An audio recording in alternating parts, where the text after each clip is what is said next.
Dragon Ball Daima. When you gather all 7 magical Dragon Balls and shout the secret password, a dragon named Shenlong appears, ready to grant you any wish. Our hero, Son Goku, wasn't always Earth's greatest warrior. He started out as a wild kid living in the mountains, searching for the Dragon Balls and making some questionable hairstyle choices. Along the way, he made friends, fought epic battles, and like all good protagonists, got more powerful after every fight. But Goku isn't just any fighter, he's got a secret. Turns out he's actually part of a fierce alien race, the Saiyans, who, by the way, barely age. Goku's got a literal anti-aging superpower.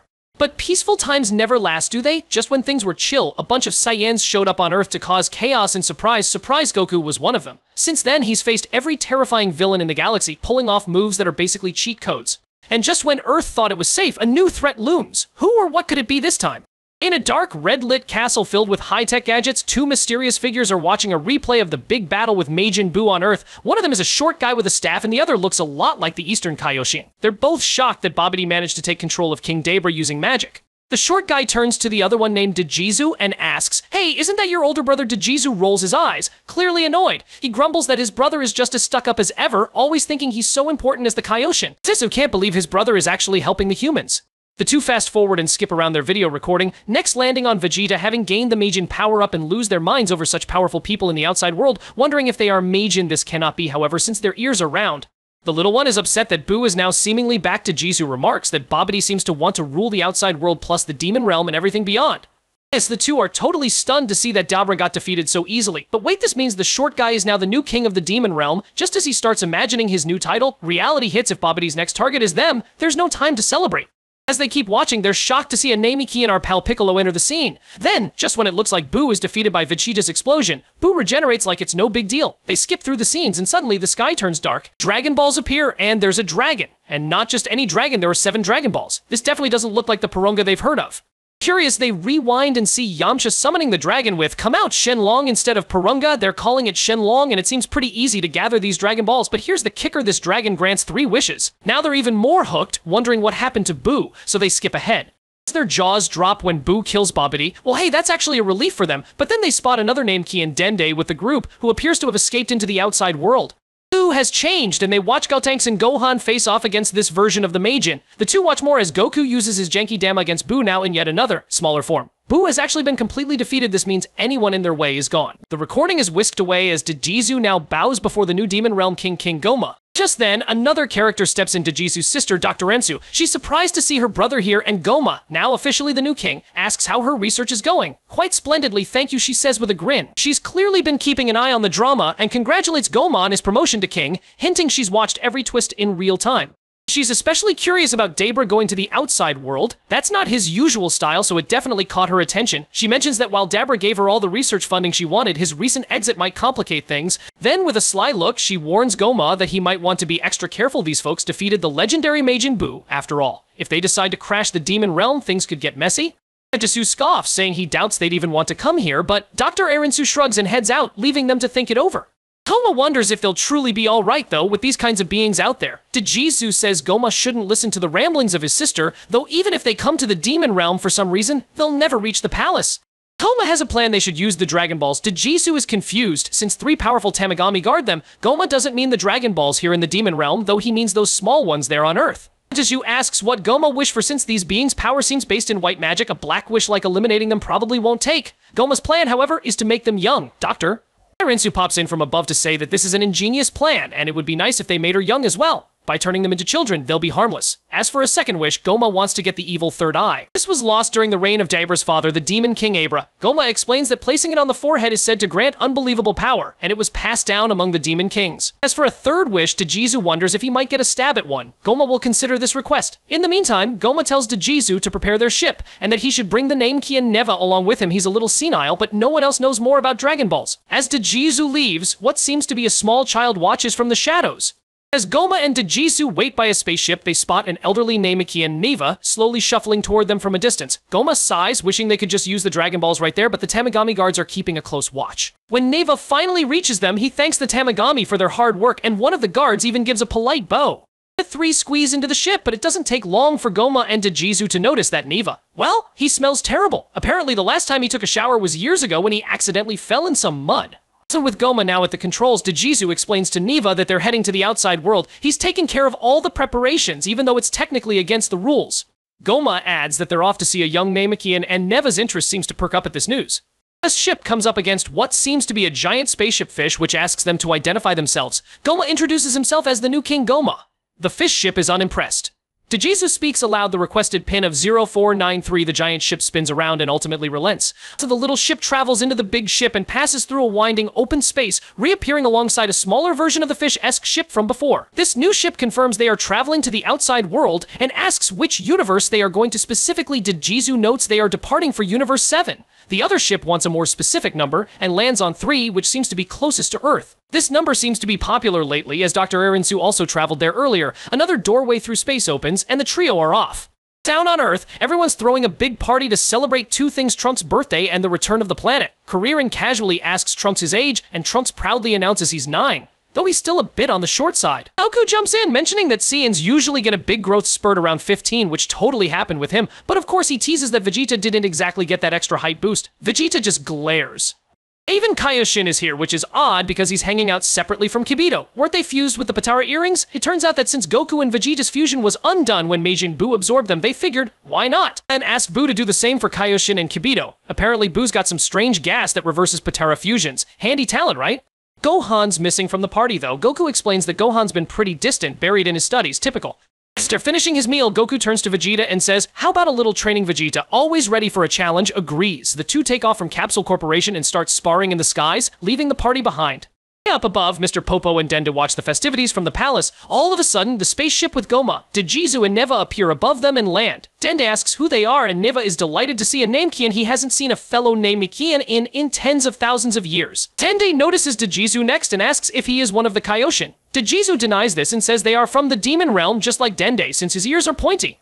Goma saunters up and demands that the Dragon Balls be brought to him. Dende says he cannot do this, so Goma tells Neva to do his thing. He'll extend his life 1,000 years after all if he gathers the Dragon Balls. Goma says the Demon Realm has its own Dragon Balls and that Neva is the one who made them long ago. However, he also made terrifying beings called Tamagami that protect the Dragon Balls, so no one has made a wish for a long time. They heard that Earth had Dragon Balls, which is why they're here now. Neva narrows his eyes, flexing them like he's about to do something epic. His whole body starts glowing as he raises his hand over the palace. With a quick flash from his eyes, he senses that a wish was just made. The Dragon Balls have turned to stone. But no worries, he's got a plan.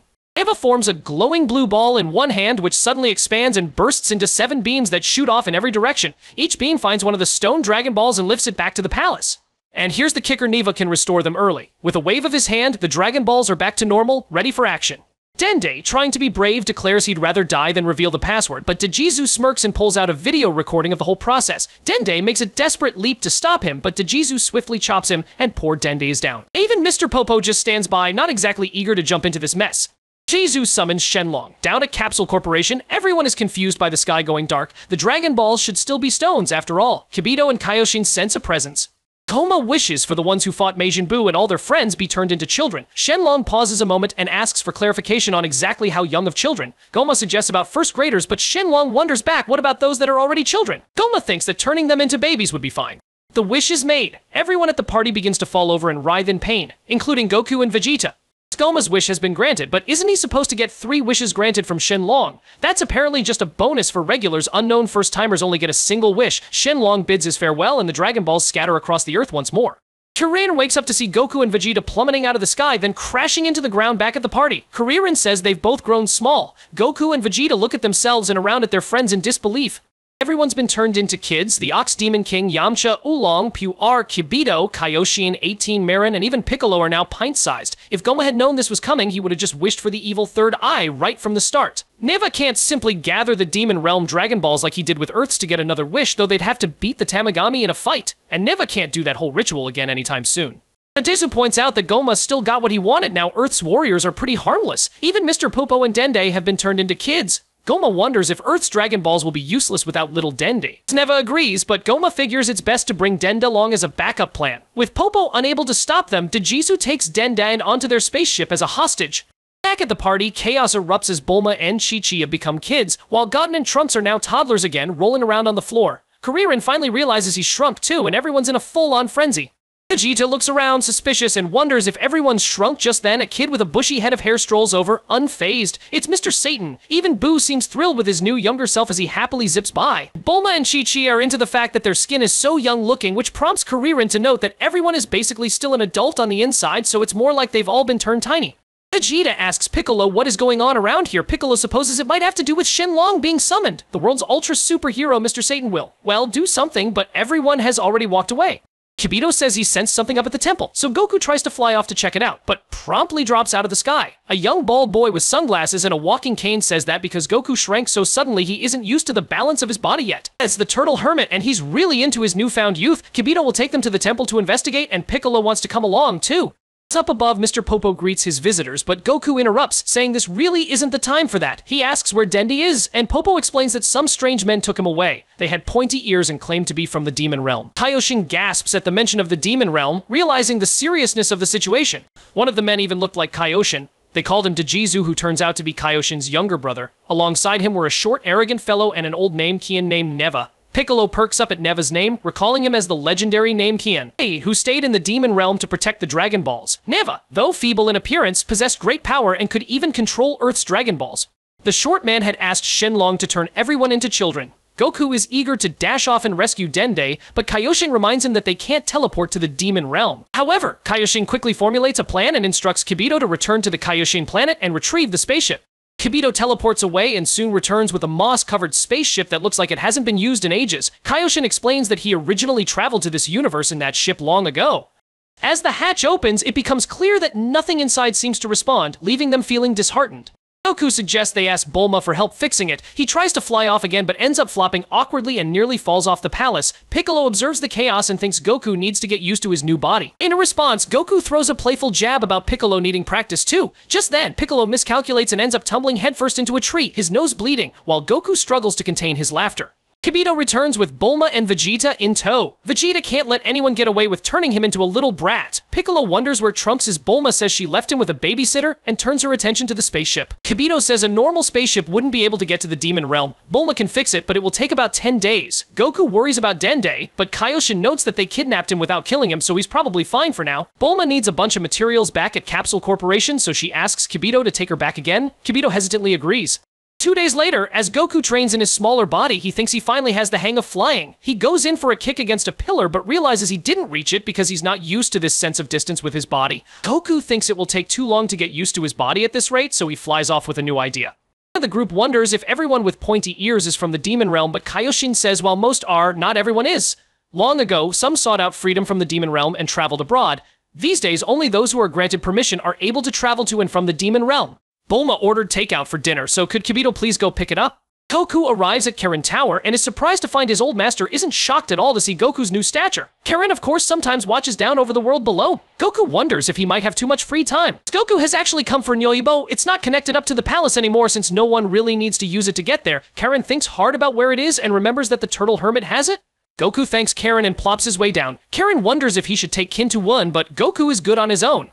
Goku returns back to the palace ready to show off Nyoibo. After a short display, he extends it over to Piccolo's face and then back again. Bulma recognizes it, and when Goku says where it just came from, she rolls her eyes a bit. It's time for dinner, so everyone digs in. Bulma realizes that this whole situation would have been easier if they brought the spaceship to Capsule Corporation instead. Kibito finally speaks up about his position here, but Goku is more interested in hearing what Piccolo knows about the demon realm. Piccolo wasn't born there, of course, but he's heard about it. The place where Namekians lived was apparently nice, but they don't like to be ruled over. Sparks suddenly appears in the sky, and a spaceship heads toward them. Piccolo says he doesn't sense any malice, but his senses may have been dulled in the transformation. Popo recognizes the spaceship as like the one the Demon Realm folks used, but it's a different color.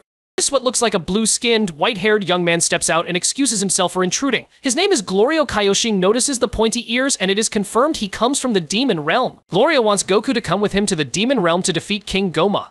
Goku asks who this is, and Glorio explains he is an evil Majin who became king after the death of the great demon King Debra. Kaioshin thinks it was this Goma who kidnapped Dende. He's both powerful and crafty. Goku was fully on board, excitement radiating from him as he prepared to rescue Dende. Meanwhile, Kaioshin furrowed his brow in confusion, trying to piece together how Glorio knew about Goku in the first place. Glorio revealed that he had heard about Goku from the king of the third demon world, who had been watching Goku's battle with Majin Buu through a magical monitor. It turned out the king had ordered Glorio to come to Earth. Curiosity piqued, Kaioshin questioned whether Glorio served this king. In response, Glorio clarified that he had received the request in secret, adding an air of mystery to the conversation. Sensing the urgency of the situation and the involvement of his brother, Kaioshin announced his intention to join the mission. He knew his knowledge of the demon realm would be invaluable for the journey ahead.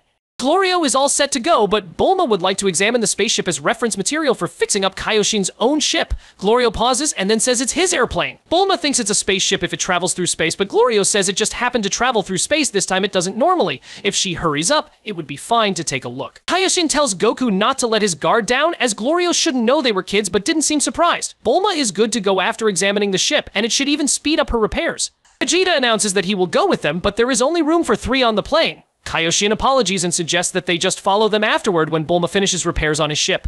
Glorio, Kaioshin, and Goku take off in the plane, setting course for the demon realm.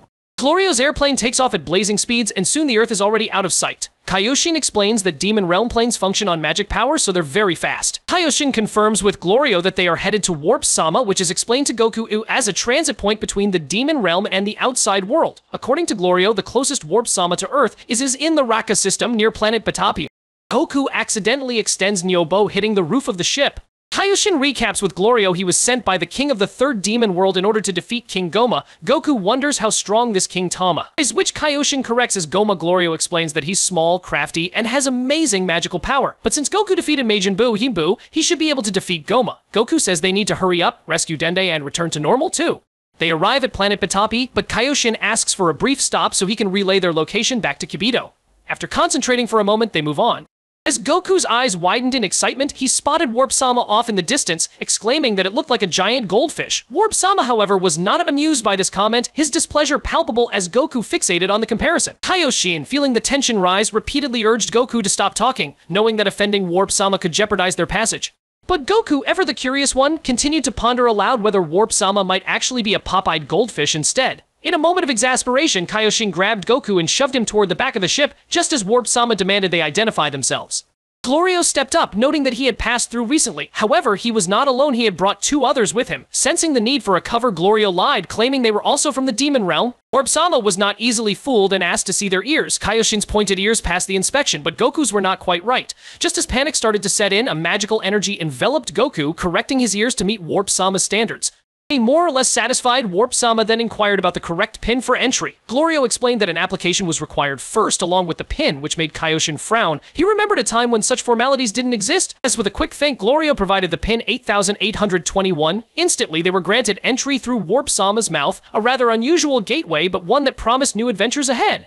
Kaioshin forgot to tell Kibito the pin. Unfortunately, they are out of time and are whisked away to the next transit point. Goku and Kaioshin are a little worse for wear, but gather their wits and ask if they're in the demon realm yet, as they are still in between, though the demon realm is separated into 3 zones and each has its own entry point from here. The first hatch can only be entered by palace members from the first demon world, and they're entering through the 3rd hatch. Kaioshin remarks that this is the furthest from where Goma is, so shouldn't they at least go through the 2nd?